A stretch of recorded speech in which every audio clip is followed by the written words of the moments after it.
Righto, so sometimes you get lucky.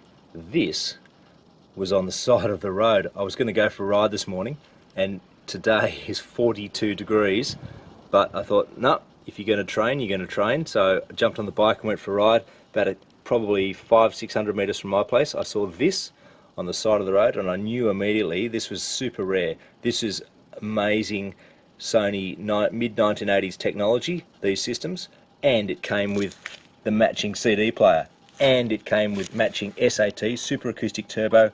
Somewhere it'll say APM, Accurate Pistonic Motion, the stereo speaker set, and not only that, it came with not one, not two, but 3 remote controls. Anyway, I'm going to plug it in, see if it works, and have a bit of a play. What a score! Worthwhile getting up when it's hot. Okay, so all I've really done is to pull the aerial out, which still works, and everything's plugged in. We've got a red LED power light, so haven't plugged this in and turned it on before, but I've got some test cassettes and some CDs, so we'll see how we go. Okay, power to the CD player.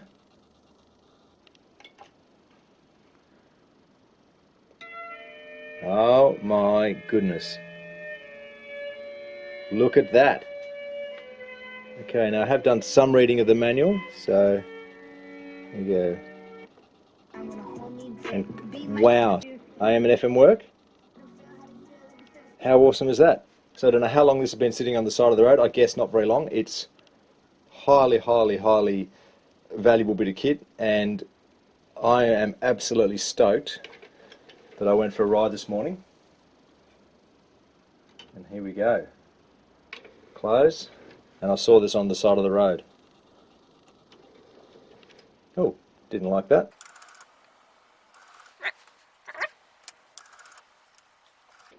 Alright, so the CD player is not very happy. No, I have to power you down. Okay, try cassette.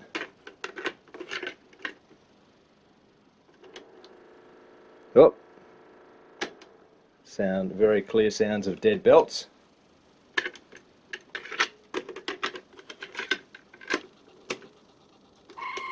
Oh, okay, so we've got some belt problems, but we do have a working tuner and a working amplifier.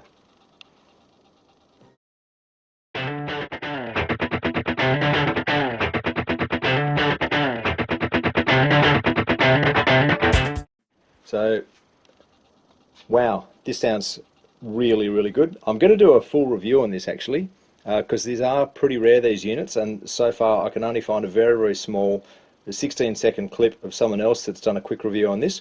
I'll try and tidy this up. I've given it a very superficial clean just with a wet cloth, and I'll see if I can get the CD player working and replace the belt, see if I can get the cassette player going. Anyway, happy days, good start.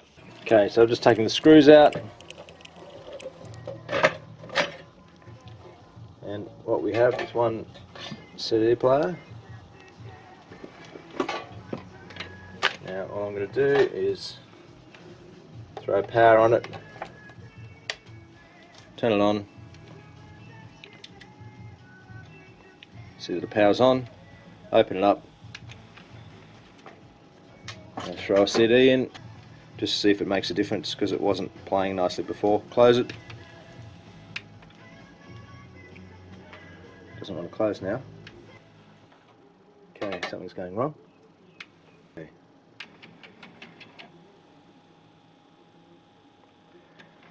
Okay, so the lift mechanism is not working, so what that means is when it closes, there should be a mechanism under here that tries to lift the disc up.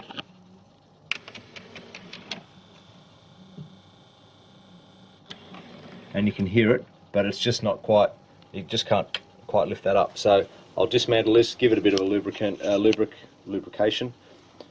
I'll give it a lube. There's a screw here that I've taken off, so it's pretty straightforward to pull apart. You just got some little clips to lift off there and some slide-on earthing lugs, which is a good little design. And then you pull those, wiggle this forward gently, and you access the front. Give this a bit of a clean while it's all pulled apart. And what I really want to get into is the mechanism behind here, because the lifting mechanism will be in here, and I just want to give it a bit of a lube in there. Okay, so this is the mechanism that I want to pick up. So we've got a couple of mechanisms that help the disc eject, and in doing so they also lift the cassette, I'm showing my age, lift the CD up. That's the back of the circuit board, by the way. So very use of SMDs.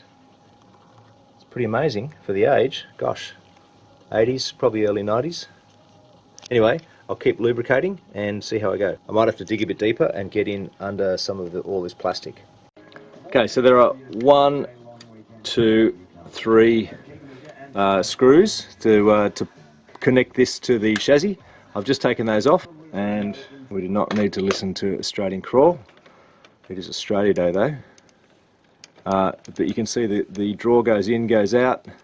What I'm trying to show you is, as this mechanism comes around, you can see that it's meant to rotate.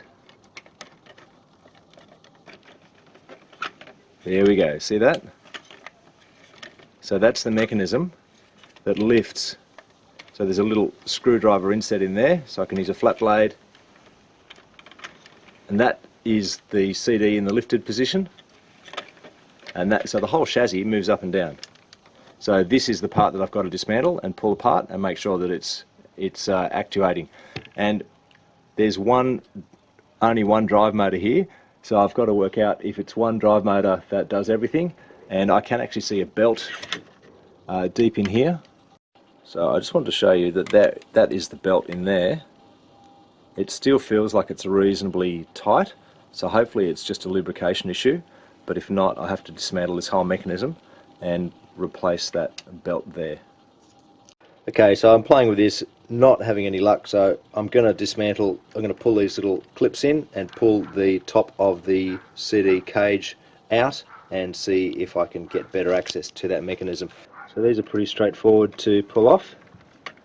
Just push them in with your thumbnails, and you can use a flat bladed screwdriver if you wish.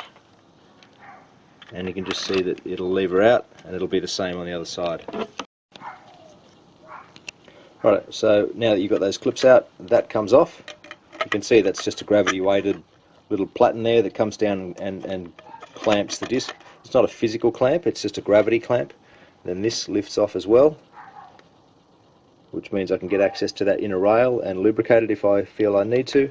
And then this is the mechanism. So if I need to change this belt, it's going to be super easy to change, although it's feeling pretty good on that clutch. So I'm just going to check all of these components, put a bit of silicone lube on. So this is the lube I'm using. Also use this on my brakes, my brake change I did the other day, and it's really handy. Anyway, I'll give this a bit of a grease up. Righto, so I've got the case off, obviously, and what you'll see is that each of these cogs just comes off. So you can see as I rotate this, the mechanism goes up and goes over a little cam, which means it just stays where it is. So in this position here, it's in the rolling position, and that's what has to align with that inner track. So this is the belt, and it's probably not coming through very clearly, but what I'm trying to show you is that there are in fact cracks in the inside of this belt, which means it is starting to perish. No surprise, it's very old. So I'll see if I can come up with a jury rig belt and see if it's the belt or if it's the gears. I've basically lubricated everything up here, all those shafts, and I've put everything down in the right order that came out, and then hopefully I can reassemble. Righto, it might be an old wives' tale, but I've heard that you can boil these and it will fix them up, and that you should do it with a tiny bit of washing powder. So I'll just boil that just for a couple of minutes, and the comments are that it realigns the polymers, the long chain polymers in the rubber, makes them more stretchy, or more grippy I should say, and also helps to restore the flexibility in the rubber. So the case is off, so I'm going to put this new belt on, which has just been rebirthed in the stove. So screw there, screw there, screw there, and I'll show you how quickly we can change it. Okay, last screw down the bottom there when you flip it over.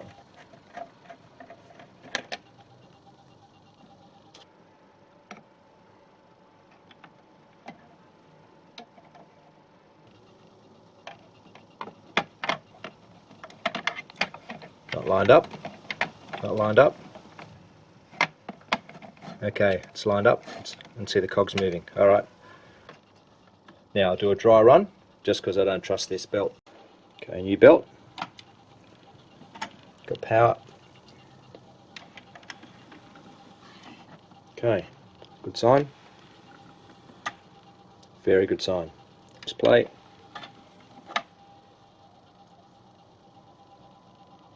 Very good sign. Bingo, working. Alright, so it works. I'll just see how long for. Perfect, now reassemble. Okay, we're all powered up. I've got the remote control, put some batteries in it. Let's see if it works. Boink, perfect. So I can flick between the source, tuner, phono, tape, go back to CD, yep. Now there's no eject button on here. I need the other remote control, but for the moment let's just try the CD player, see if my belt change worked. Put in a CD and I can press play. Pretty excited about this. Hopefully. This next one is the first song. Awesome. So I've got a working CD player. Now I just have to work on the 2 cassette decks. Righto, now that we've got the CD player fixed, I'm going to go for the cassette player.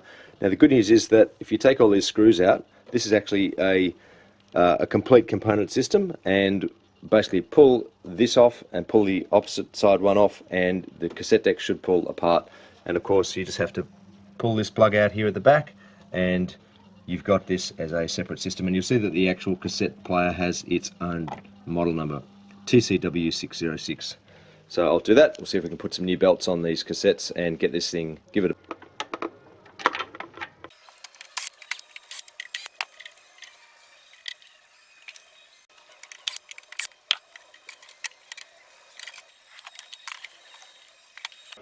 Alright, so we'll set that aside and we'll open it up.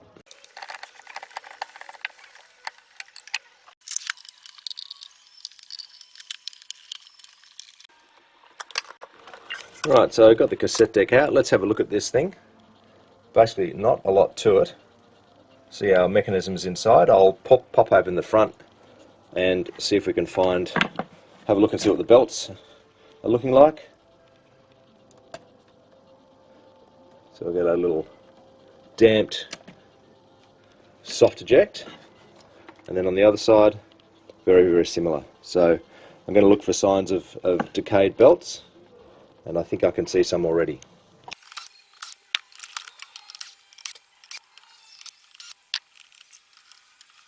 Now these screws are all the same, so you don't need to worry about mixing them up.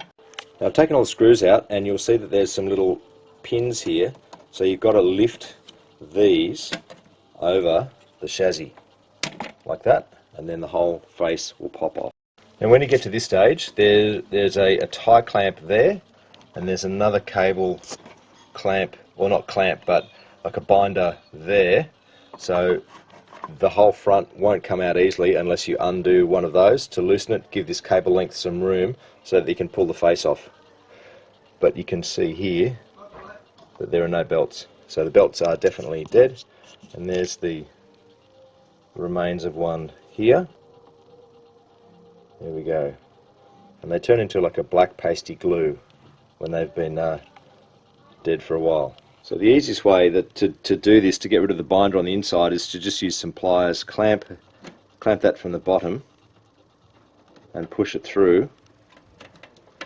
There you go.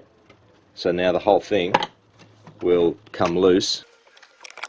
The whole thing is loose inside, and if I get a screwdriver, pop that off, and the whole thing comes loose, and then the whole front comes off, and we can see this mechanism. And sure enough, you can see the remains of the belts here, tiny bits of black soupy glue.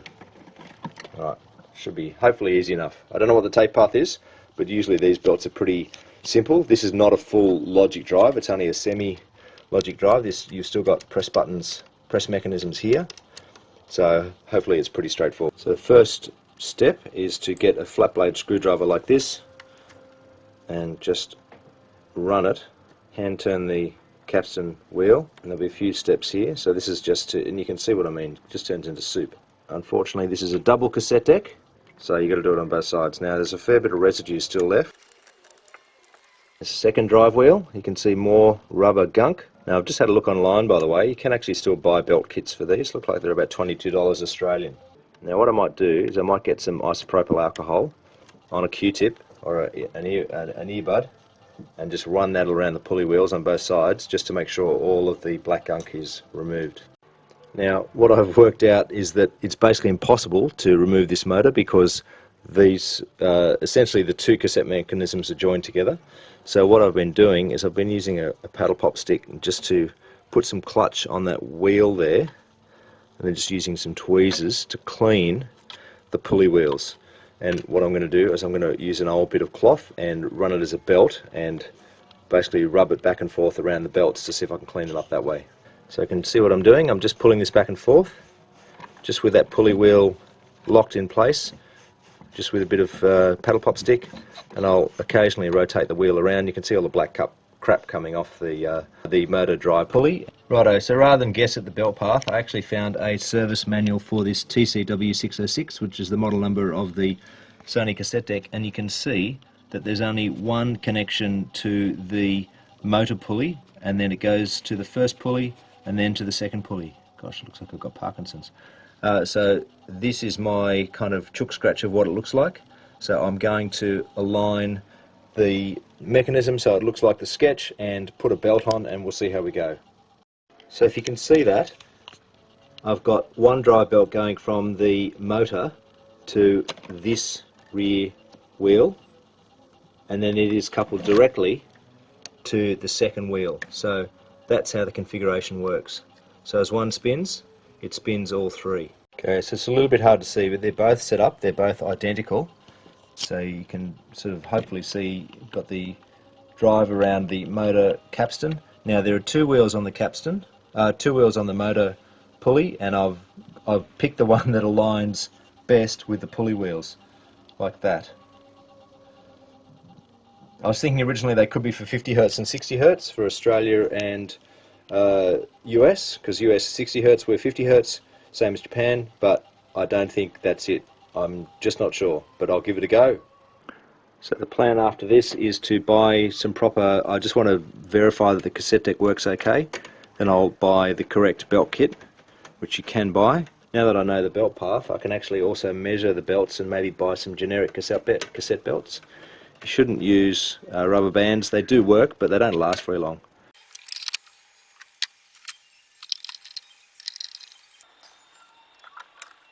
Okay, so I did notice something when I powered this up before, and clearly it's all unpowered and completely disconnected, but the backlight to the tuner had gone. So again, jumped online, found a trusty wiring diagram, so I know that we've got 12 volts going to what it says is a red and white lamp board, and if you look at this circuit, if you break it down, it's in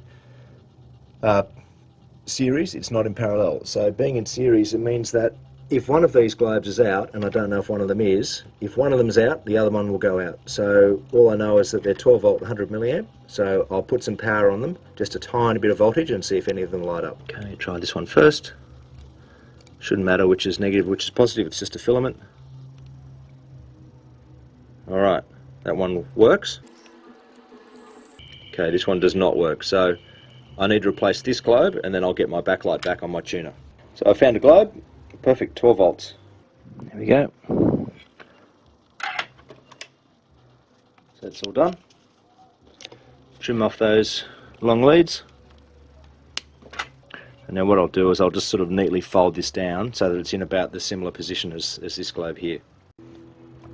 I just plugged the other one in, and the other one blew at the same time, so I thought just replace them both. So I've replaced them both.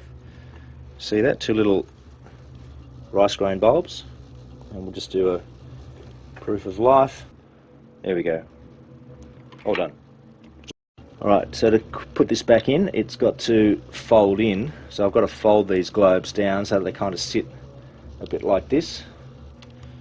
So they sit flush against. Alright, so if you're doing this mod to the lights, you've got to fold these wires so that they don't interfere with the internal casing, basically. So I've just had to play with this just to fold these up and out of the way, and then that just clips back into place. Alright, so the cassette is done as well as I can get it to be done.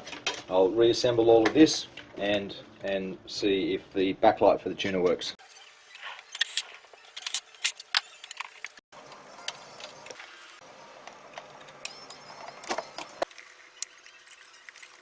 Put the icing on the cake, plug that bad boy in, and let's see how we go.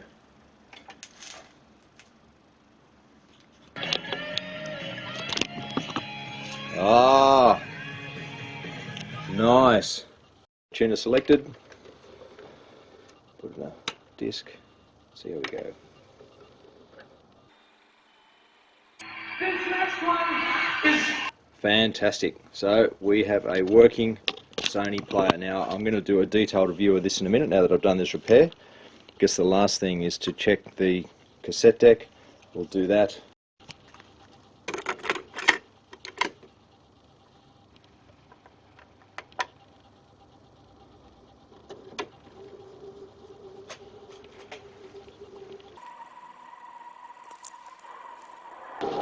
People laughed when I said I wanted to be a comedian, but they're not laughing now. It sounds a bit crap, but that could be the cassette tape. But it does work. You're going to be hanged in Mountjoy prison and frequent. Great stuff.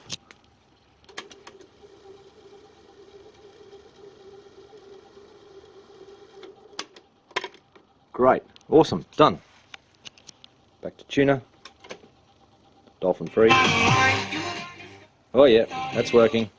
Good stuff.